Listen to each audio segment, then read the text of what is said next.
Hello viewers, আসসালামু আলাইকুম। Welcome জানাচ্ছি নতুন আরও একটি এপিসোড দেখার জন্য।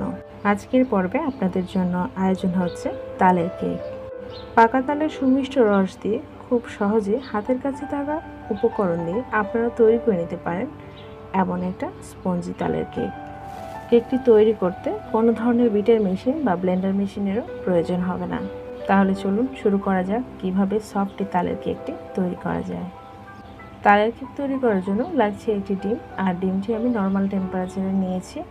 ডিমটি ফ্রিজে থাকলে অবশ্যই আগেই বের করে নেবেন। আর এতে অ্যাড করে দিচ্ছি হাফ কাপের মতো চিনি, সামান্য পরিমাণে লবণ। একটা হুইক্স দিয়ে আমি ভালোভাবে ডিমটা ফেটিয়ে নিচ্ছি যতক্ষণ না পর্যন্ত চিনিটা গলে যায়। চিনিটা সম্পূর্ণ গলে গেলে আমি এখানে দিয়ে দিয়েছি মেজারমেন্ট কাপের হাফ কাপের মতো তালের রস। আমি এখানে ঘন তালের রসটা নিয়েছি, আপনারা চাইলে এখানে পাতলা রসটাও দিতে পারেন।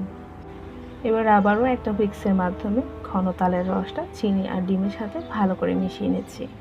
এখানে একটা ছোট্ট টিপস দিয়ে দিচ্ছি, আপনারা তালের রস যদি ফ্রোজেন করে রাখেন আর এই তালের রস দিয়ে কেক বা পিঠা যেটাই বানান না কেন, এটা কিন্তু সম্পূর্ণ নর্মাল টেম্পারেচারে না আসা পর্যন্ত তৈরি করতে যাবেন না।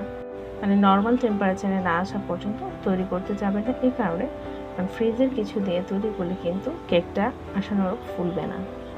এবার এখানে দিয়ে দিচ্ছি 1/4 কাপের মতো সুজি, তার সাথে দিয়ে দিচ্ছি 1 চা চামচের মতো বেকিং পাউডার, আর সাথে দিয়ে দিচ্ছি হাফ কাপের মতো ময়দা। আপনারা চাইলে এখানে আটাও ব্যবহার করতে পারেন। আর এখানে অ্যাড করে দিচ্ছি 4 টেবিল চামচের মতো নর্মাল রান্নার তেল। আপনারা চাইলে এখানে 4 টেবিল চামচের মতো বাটারটাও দিতে পারেন। সব কিছু আবারও ভালো করে মিশিয়ে নিচ্ছে।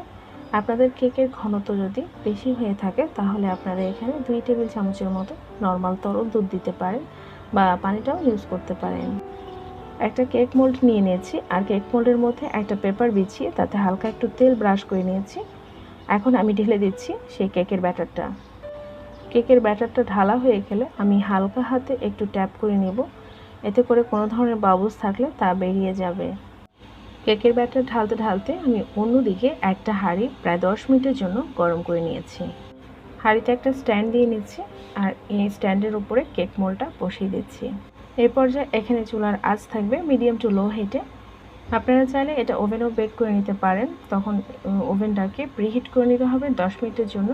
আর 180 ডিগ্রি সেন্টিগ্রেডে প্রায় 30 থেকে 40 মিনিটের মতো বেক করলে কেকটা তৈরি হয়ে যাবে। চুলায় তৈরি করতে আমার প্রায় সময় লাগবে 30 থেকে 40 মিনিটের মতো। আর আমি ঢাকনা দিয়ে দিচ্ছি, আর ঢাকনা যে হোল আছে সেটাও আমি একটা কাগজ দিয়ে বন্ধ করে নিয়েছি।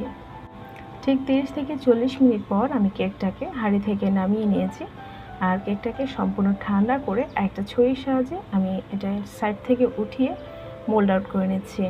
কেকটাকে নামানোর আগে অবশ্যই টুথপিক দিয়ে চেক করে নেবেন কেকটা হয়েছে কিনা, কারণ কেকটা বেক হওয়ার জন্য সময়টা কম বেশি লাগতেই পারে। আর কেকটাকে অবশ্যই ঠান্ডা করে মোল্ড আউট করতে যাবেন। গরম অবস্থায় কেককে মোল্ড আউট করলে কিন্তু কেকটা ভেঙে যাওয়ার চান্স থাকে। কেকের মধ্যে যে পেপারটা ছিল সেই পেপারটা আমি ফেলে দিচ্ছি, আর একটা ধারালো ছুরির সাহায্যে কেটে আপনাদেরকে দেখিয়ে দিচ্ছি। ভরপুর এই তালের সিজনে আপনারা অনায়াসে তৈরি করে নিতে পারেন এমন মজার একটা স্পঞ্জি তালের কেক। আর তালের রসটাকে ডিপ ফ্রিজে রেখে সারা বছরই চাইলে তালের কেকটা তৈরি করা যায়। স্পঞ্জি এই তালের কেকটা আমি আরও একটি রাউন্ড শেপের বাটিতে তৈরি করে নিয়েছি, সেটাও আপনাদের সামনে শেয়ার করছি। আপনারা চাইলে আপনাদের কাছে যেমন মোল্ড আছে সেই মোল্ডে তৈরি করে নিতে পারেন। আর এই কেকটিও সেই আগের কেকটির মতোই একই উপায়ে তৈরি করে নিয়েছি। আশা করছি আজকের ভিডিওটি বরাবরের মতোই কাজে লাগবে। আর ভালো লাগলে অবশ্যই লাইক, কমেন্ট, শেয়ার করতে ভুলবেন না। সেই সাথে ফ্রেন্ডস অ্যান্ড ফ্যামিলির সাথেও শেয়ার করবেন। আপনাদের লাইক, কমেন্টস আমাকে অনেক বেশি উৎসাহ দেয়। এমন মজার রেসিপি পেতে আমার চ্যানেলটাকে সাবস্ক্রাইব করে পাশেই থাকবেন। আবারও নতুন কোনো রেসিপি নিয়ে হাজির হব ইনশাআল্লাহ। সেই সাথে সবাই ভালো থাকবেন, সুস্থ থাকবেন। আর এই কামনায় আজকের মতো বিদায় নিচ্ছি। আল্লাহ হাফেজ।